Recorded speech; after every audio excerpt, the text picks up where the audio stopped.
कापूस सोयाबीन शेतकऱ्यांना प्रति हेक्टर 5,000 रुपयांचं सहाय्य। कापूस व सोयाबीन उत्पादक शेतकऱ्यांना 2 हेक्टर प्रमाणे हेक्टरच्या मर्यादेत प्रति हेक्टरी 5,000 रुपयाचं अर्थसहाय्य सहाय्य देण्याची घोषणा मी करीत आहे।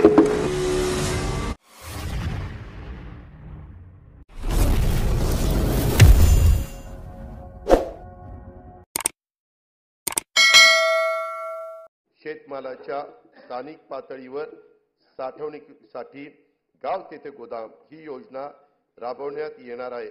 या योजनेत पहिल्या टप्प्यात 100 नवीन गोदामांचे बांधकाम तसेच अस्तित्वातील गोदामांची दुरुस्ती केली जाणार आहे।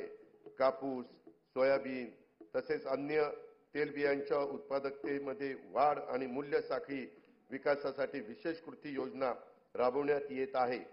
या योजनेसाठी सन 2024-25 मध्ये 341 कोटी रुपयाचा निधी उपलब्ध करून देण्यात येत आहे। आधारभूत किमतीनुसार खरीप व रब्बी हंगामातील कडधान्य व तेलबियांच्या नाफेड मार्फत खरेदीसाठी 100 कोटी रुपयाचा फिरता निधी स्थापन करण्यात येईल। कापूस व सोयाबीन पिकांच्या राज्याच्या शेती उत्पन्नामध्ये मोठा वाटा आहे। मागील वर्षी आंतरराष्ट्रीय घडामोडी व अन्य कारणामुळे झालेल्या किमतीतील घसरणीमुळे शेतकऱ्यांना नुकसान सोसावं लागलं।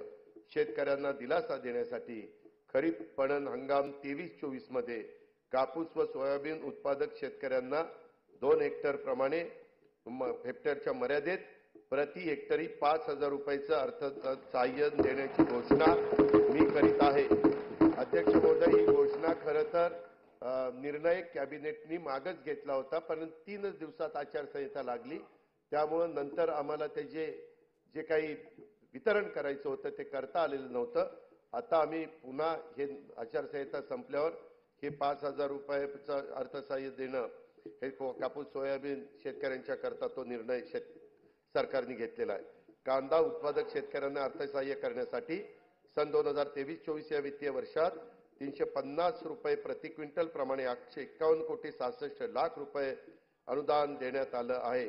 कांदा आणि कापसाच्या हमीभावाने खरेदी करण्यासाठी प्रत्येकी 200 कोटी रुपयाचा फिरता निधी निर्माण करण्यात येत आहे। खरीप पणन हंगाम 2023-24 मध्ये 6 लाख धान उत्पादक